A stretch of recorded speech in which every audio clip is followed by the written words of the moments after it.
boy Ferris is in the building. We are currently in the Dominican Republic in Cabarete right now. I'm gonna let a few people come on in the room, and then we're gonna get this party started. But first and foremost, I just want to thank all the new members in the private Black Men Travels Facebook group. We are currently 7,000 strong in the private Facebook group. So if you haven't already joined, make sure you guys go ahead and join. Young Jay, what's going on with you, brother? Young Jay 216 in the building. I hollered at him for a little minute, man. It was nice meeting you, brother, in person finally. Young Jay about 6'8". You know, I was expecting the guy around my height, around 6 foot. He was like, man, you know who this is? I'm like, what's up, bro? I'm like, damn, bro, you like Shaq up in this motherfucker. But it's all G. What's good with you, Young Jay?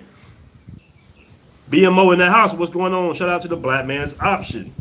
Shout out to them fellas. I know they got a group trip coming up in Brazil, I think, man. Just incredible. What's going on? What's happening with you? Sean M, what's good? What's good, fellas? We got 28 in the room already. We getting this party started. I know the background's a little blowed out right now, man, so apologies, fellas. I had to do this on the fly with the cell phone cam. But we're going to go ahead and get it popping anyway, because we have a lot to talk about today. We got a lot to talk about. I haven't did a live stream in a minute. So, we got a lot of information to give. The current new curfews, well, really the curfew extension out here in Dominican Republic. Detroit was good with your brother. But we got a lot to talk about. Some of you might already been kept up with some of the news in the private Facebook group, Black Men Travels Facebook group. So we got a lot of things to talk about today. You know what? Shout out to JH Paz. Get out of here. Yeah, get out of here. JH Paz said, I need to do a daily show. You know what? That's coming soon, brother. That's coming soon. Very much coming soon, man. You guys going to be shocked what I got coming out next month, man. We got a lot of footage, and we're going to set this thing on up. Shout out to, I guess that's a $4.99. Hold on, let me see what that is. Oh, Gary Mack with a $4.99 super chat. He says, I got my shirt. Thank you, brother. DFW, go Cowboys. I don't know about the go Cowboys thing, brother. But yeah, appreciate the super chat, brother. And appreciate the support on the shirt. Also, fellas, I didn't put the link in the description because I kind of did this on the fly. But you get a chance, check out the merch store, Black Men Travels at Teespring. You get your shirts popping out here. We got 39 in the room. We're going to let a few more guys come on in the room, man. And then we're going to get this party started because we have a lot to talk about today. Like I said earlier, I'm currently in Cabarete. And Cabarete is about a quick 5 to 10 minutes. Actually, I'm not in Cabarete. I'm between Sosúa and Cabarete, right? So it's a quick 5 to 10 minute ride to Sosúa, but sometimes, man, I like to kind of take a break from all the ruckus that's going on in Sosúa and come out here to either Cabarete or Puerto Plata, man. So shout out to you fellas. Like I said before, man, I want to thank all the new members to the group. Pat yourselves on the back, guys. We got 7,000 members in the private Facebook group, man. And if you haven't already joined, you're missing out, man, because a lot of information that I don't go over on YouTube, because YouTube is a big engine, a lot of detailed information is put in the group. And you can also connect with other brothers in the group as well. I saw a post today about a brother who unfortunately lost a friend of his to a car accident. And he said, hey, man, I don't have anybody to travel with anymore. But rest in peace to that brother. But some guys in the group, gave him some support to say, hey, man, hit me up. I'm in your city. We can travel together. And that's what it's all about. Black Men Travels is about connecting brothers worldwide. Okay? Currently, right now, man, you got brothers that own businesses, that have networks all over the world. Quiet as it's kept. You got brothers that own restaurants in Cartagena. You got brothers that own restaurants, hotels, resorts in Dominican Republic, in Medellin. Shout out to my brother Rob Thorne III. He has the Vibes Night Lounge out there. He has Rob VIP out there. So you got a lot of brothers making move. Shout out to my brother Pete Batiku. He has a lot of businesses out there going on in Medellin as well. Shout out to my brother Eli. So shout out to all my brothers, man. Shout out to Dean Cole. Shout out to Kobe Freeman. Shout out to everybody, man, because you got brothers really handling international business. And it's the network, the private Facebook group that's able to connect all these brothers together. Because that's what it's all about. It's really about building your network up so you can build your net worth up. I remember working for this real racist old white guy back in the day, back in like 2005ish or something like that. And he was a millionaire. He gave me a lot of game though. He was just an old fashioned Southern Republican, or what you want to say. But I was asking him questions because he took a little, I won't say a liking to me, but he didn't mind sharing information with me.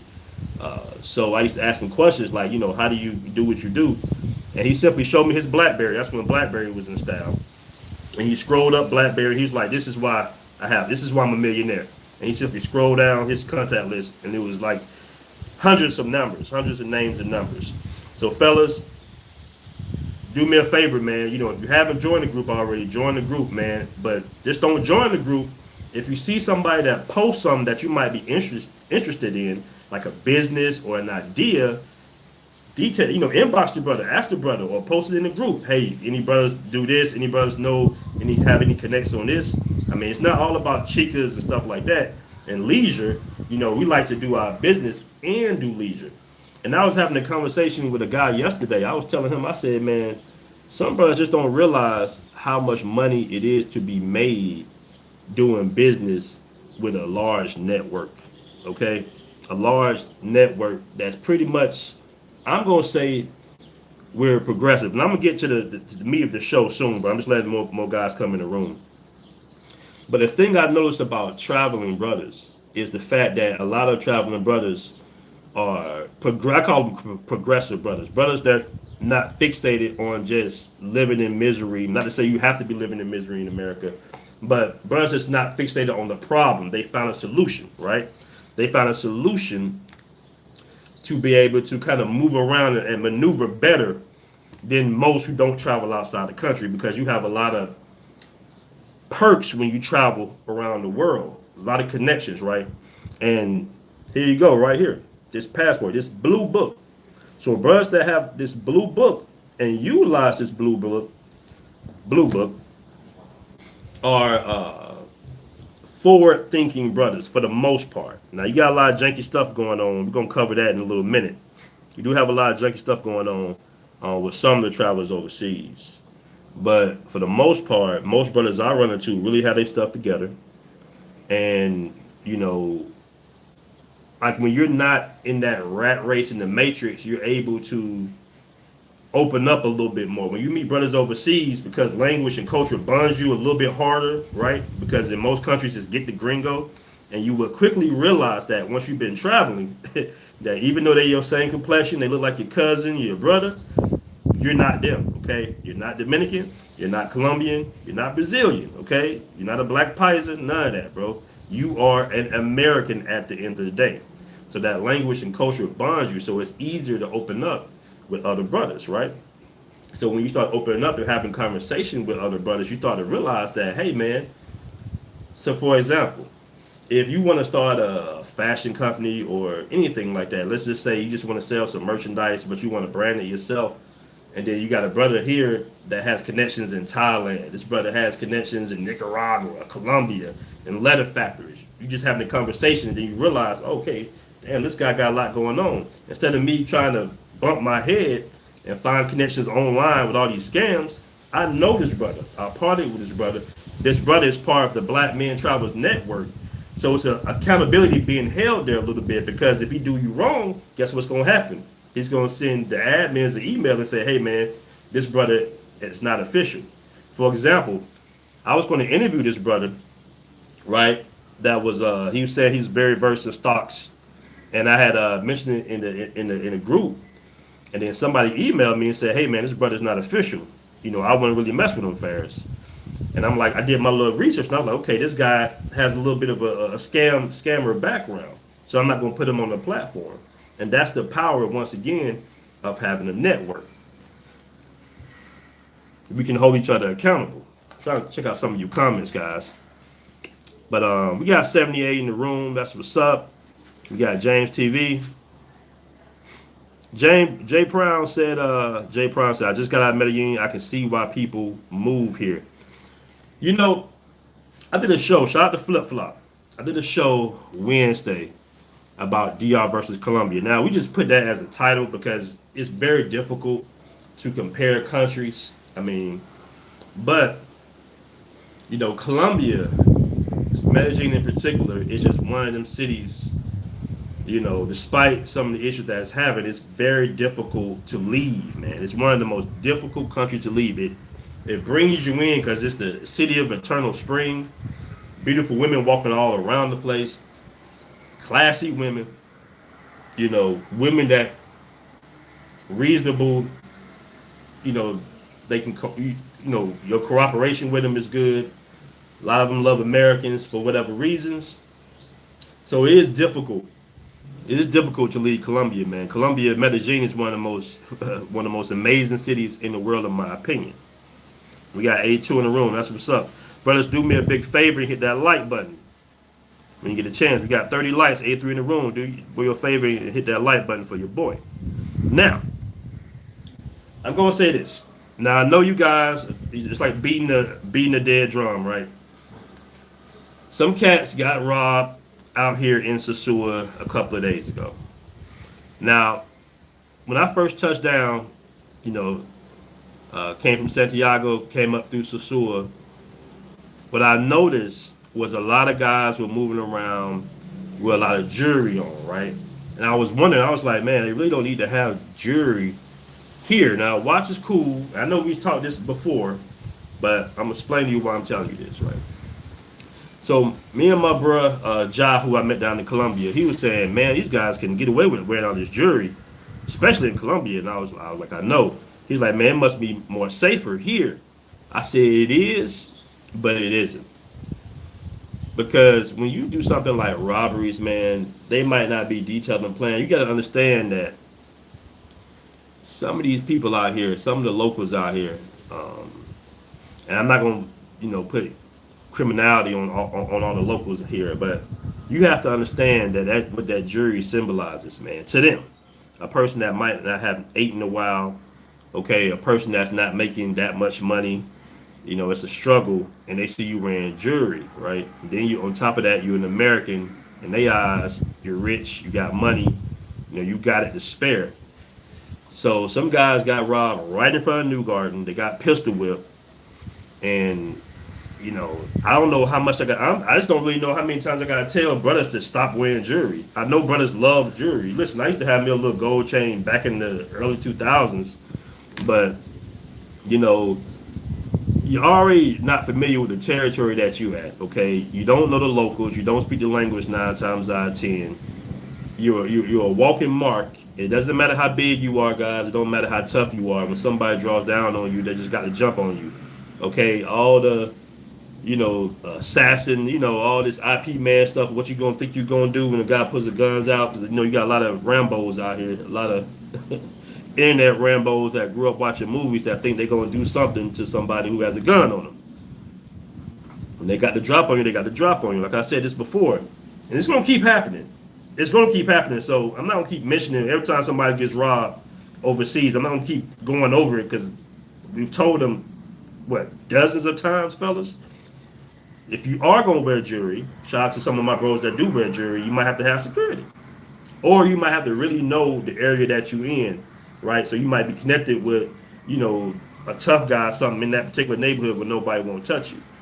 I mean, if you want to go through all that to wear your jewelry somewhere where you don't really need to wear jewelry, really, hey, by all means, wear your jewelry. But in my opinion, it's just not worth it.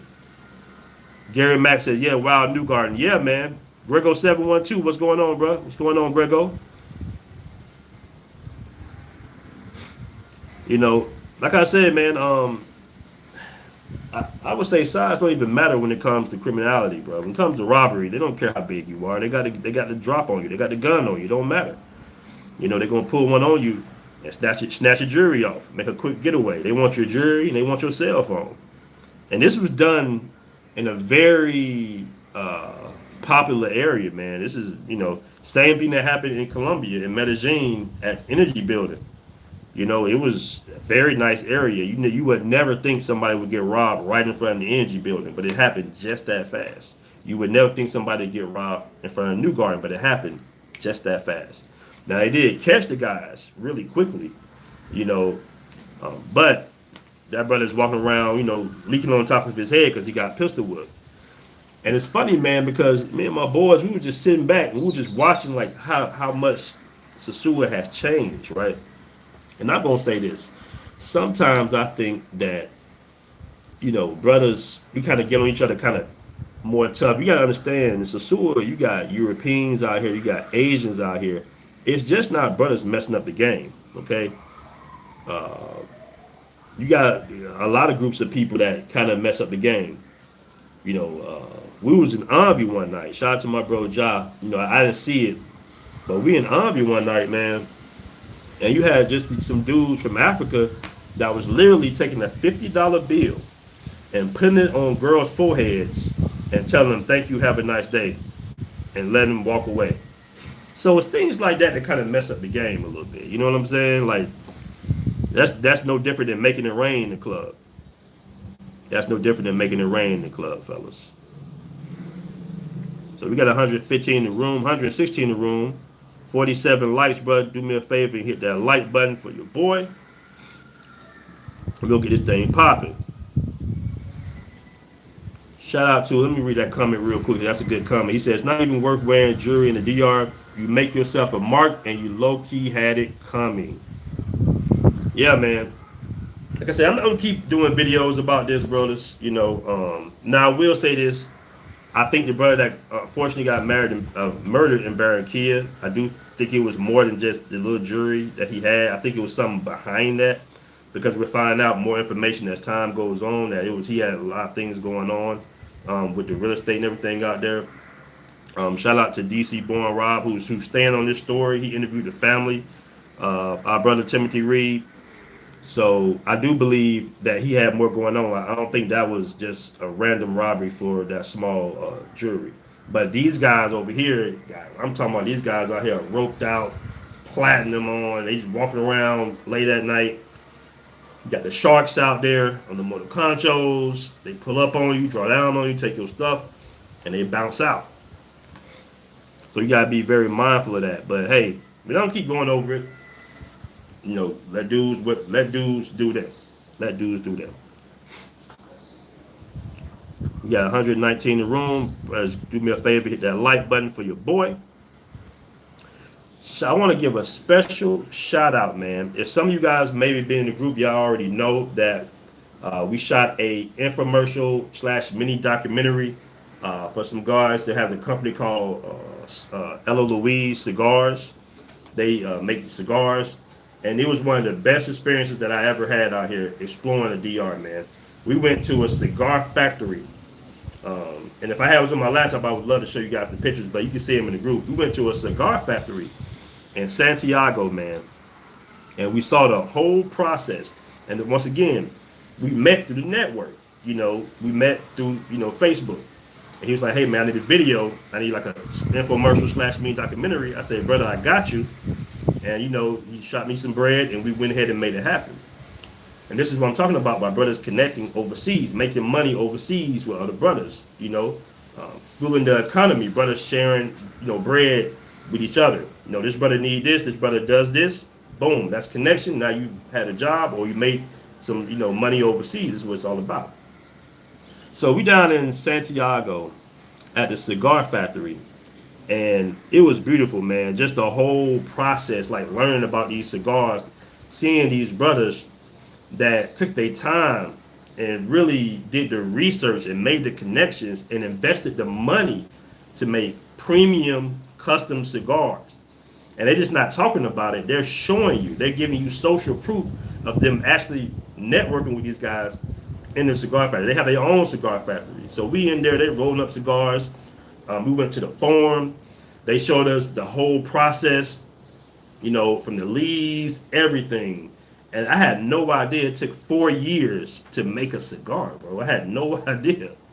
But, when you smoke these cigars, you can taste the quality in them, right? These are really premium cigars, man. So it was very interesting to learn that. And I'm going to interview the guys. We recorded a lot of footage. So I'm going to bring some of them guys on. It was 4 brothers. One owns another cigar company, the other one owns another cigar company, but they came together, to do the video, to do the mini documentary. And it was very dope, man. So shout out to them brothers, man. This is what I'm talking about. Brothers making major moves. You wouldn't even know that brothers own cigar companies. And that's what it's all about. So watch for that interview as well. Now we got 115 in the room, man. That's what's up. Let's go ahead and get into the meat of the video now. The good, the bad, and the ugly about Sosúa in 2021. Now I'm gonna start off with the. I'm gonna start off with the ugly, man. I'm gonna keep it 1,000. I'm gonna keep it $150 out here now, and we'll go from the good, bad to the. The ugly, the bad to the good. All right. So the ugly is the fact that because it's changed. I'm not gonna lie to you and say that Sosúa hasn't changed.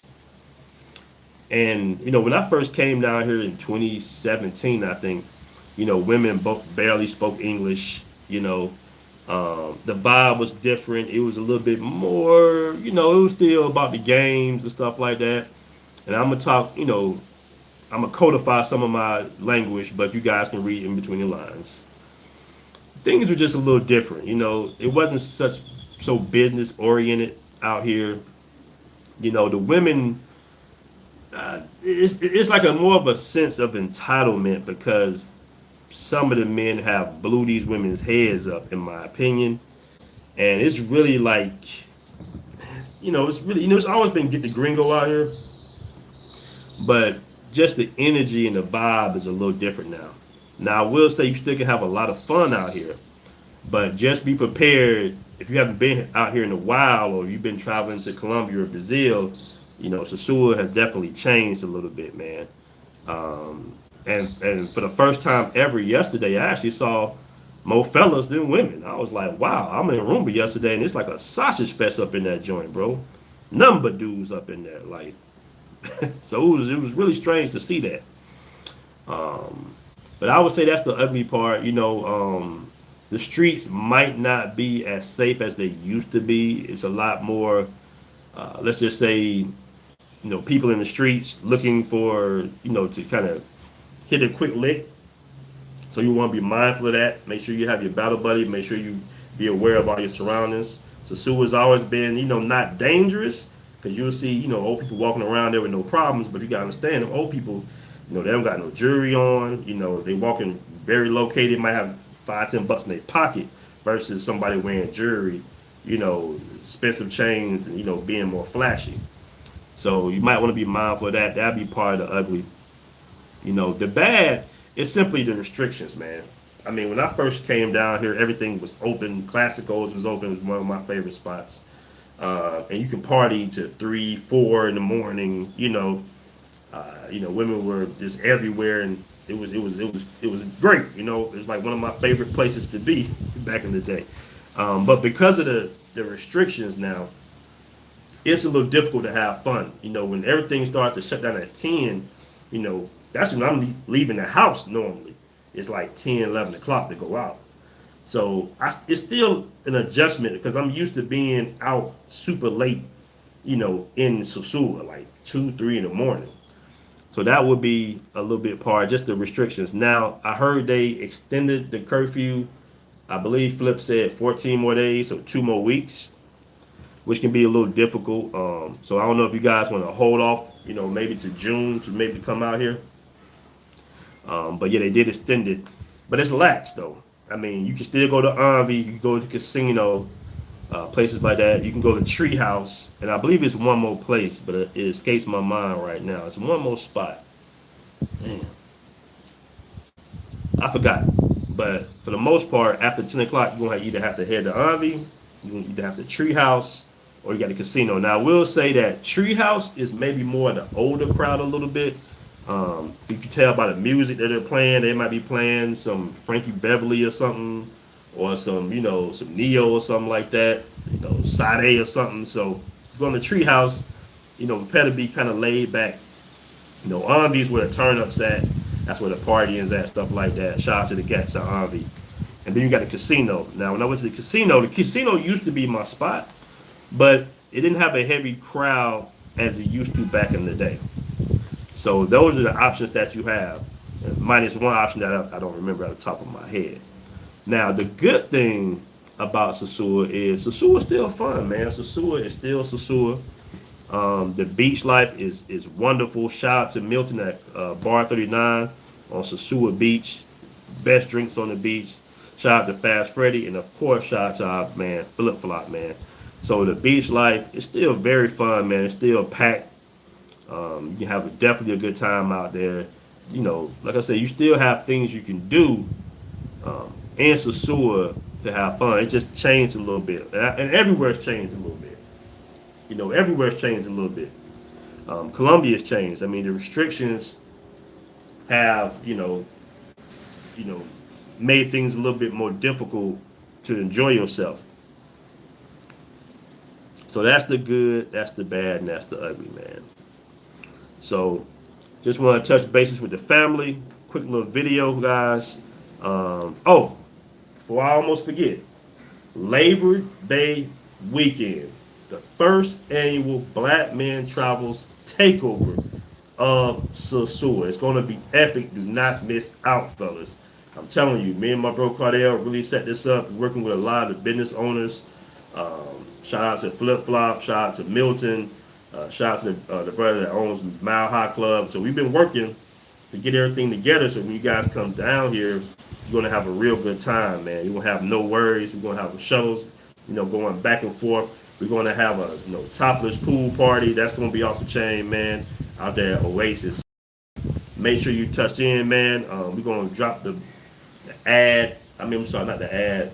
The flyer for it sometime this week, probably Tuesday or so. You guys can get see what all we got going on as far as the events and everything.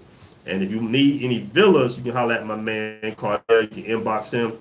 He's handling all the villas out there in Castellano Villa. So yeah, fellas, just touching bases with you guys, man. Once again, I want to appreciate all the new members in the Facebook group. We at 7,000 strong. I did 5 brothers. So pat yourselves in the back, man. I appreciate you guys purchasing the merch. And I also appreciate you guys, man, just telling other brothers about the movement, man. Finding these progressive brothers for me because, we didn't recruit 7,000 guys. You did. And I really appreciate that, man. I really appreciate you guys supporting the movement on however you do it. Whether you just get brothers to join, whether you purchase a shirt, whether you super chat, I appreciate that, man. Because we try to get the information to you guys to make it easier to navigate overseas. Now, I will be back in Colombia soon. This was just kind of a quick getaway while Colombia got things together. I think things are finally calming down. Unfortunately, I have heard a lot of bad things that happen, especially in like the black, the more African cities with the police. I'm gonna do an interview with Brazier either this evening or tomorrow. He's gonna give us an update of what's going on out there in Colombia. And I'm probably gonna bring some of my other friends. I'll holler at Citizen Lou to see exactly what's going on while they're still out there, and we'll chop it up about Colombia as well. So, brothers, once again, I appreciate you joining me. And watch out for a lot of new videos dropping this week. Peace.